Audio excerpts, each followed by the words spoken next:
Good morning students. कैसे हैं बेटा आप लोग? अच्छे हैं? आप लोग अच्छे हैं? हमने बेटा कल अपनी व्याकरण पुस्तक मैं और मेरा व्याकरण का पाठ 10 क्रिया इसका पार्ट 1 पढ़ा था और समझा था।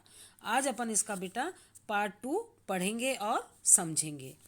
पार्ट 1 में हमने पढ़ा क्रिया किसे कहते हैं, क्रिया के बारे में आप क्या जानते हैं, क्रिया की परिभाषा क्या है।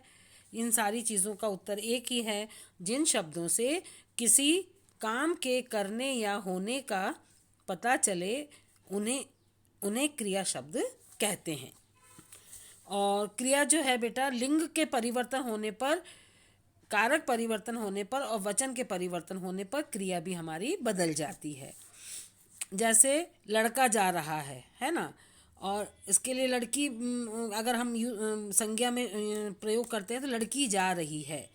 कर्ण ने कहानी लिखी और कर्ण कहानी लिखता है, तो यहाँ ऊपर कारक आ गया कर्ण ने, तो उसका लिखा कहानी लिखी और यहाँ पे लिखा लिखता है।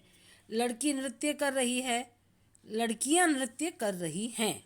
जो बेटा इंग्लिश में इज और आर में डिफरेंस है, वही हिंदी में है और है में अंतर है। अब एक क्रिया क्रिया कितने प्रकार की होती है? क्रिया दो प्रकार की होती है, सकर्मक क्रिया और अकर्मक क्रिया। सकर्मक क्रिया जो है उसमें कर्म के साथ होती है, कर्म का प्रभाव पड़ता है, अकर्मक पे कर्ता का प्रभाव पड़ता है ना।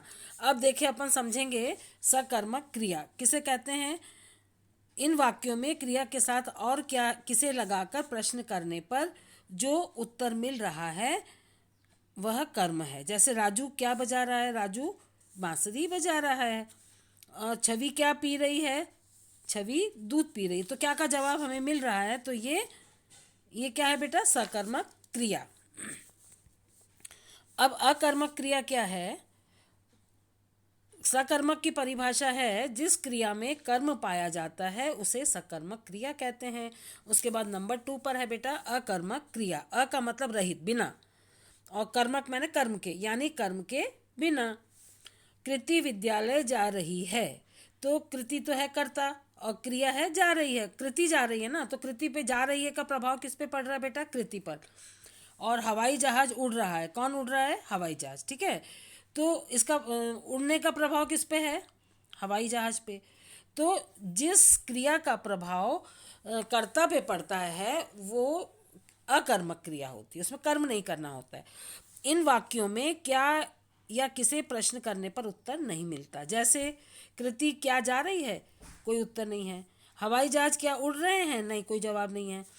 यहाँ क्या प्रश्न करने पर कोई उत्तर नहीं मिल रहा है। यहाँ केवल कर्ता क्रिया का प्रयोग किया गया है, अतः यहाँ अकर्मक क्रिया है, कर्म है ही नहीं ना इसमें। इस प्रकार जिस क्रिया में कर्म नहीं पाया जाता है उसे अकर्मक क्रिया कहते हैं। आया समझ में बेटा? अब नीचे विशेष वाली बात है।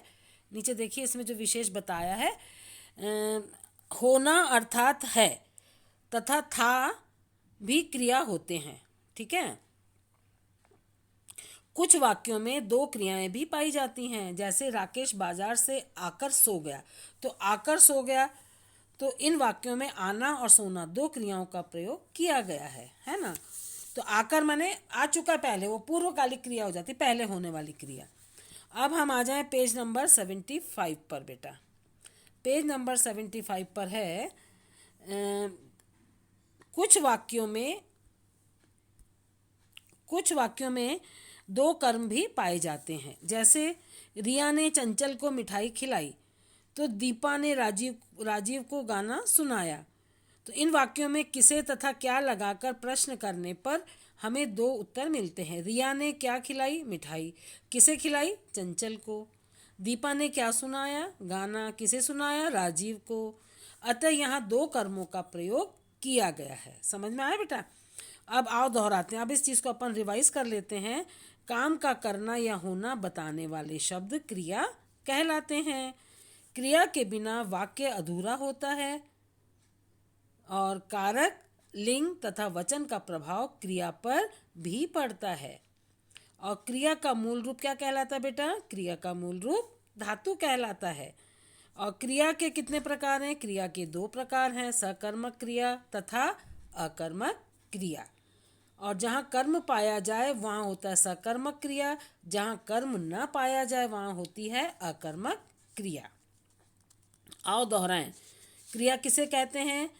जो शब्द किसी काम के करने या होने का बोध कराते हैं उन्हें हम क्रिया शब्द कहते हैं। कर्म के आधार पर क्रिया के कितने भेद हैं? कर्म के आधार पर क्रिया के दो भेद हैं, सकर्मक क्रिया और अकर्मक क्रिया। अकर्मक और सकर्मक क्रिया में अंतर क्या है? अकर्मक क्रिया में क्रिया का प्रभाव कर्ता पे पड़ता है और सकर्मक में कर्म पे पड़ता है, कर्म के साथ, है ना। तो ये चीज़ अपन ने पढ़ी और समझी। और आपका आज की कक्षा यहीं समाप्त होती है। गृह कार्य आपका यही है। पेज नंबर 74 75 को आप उंगली लगाकर पढ़ेंगे और इसमें से 4 या 5 प्रश्न बना के उनके उत्तर कहाँ लिखेंगे बेटा? रफ कॉपी में। धन्यवाद।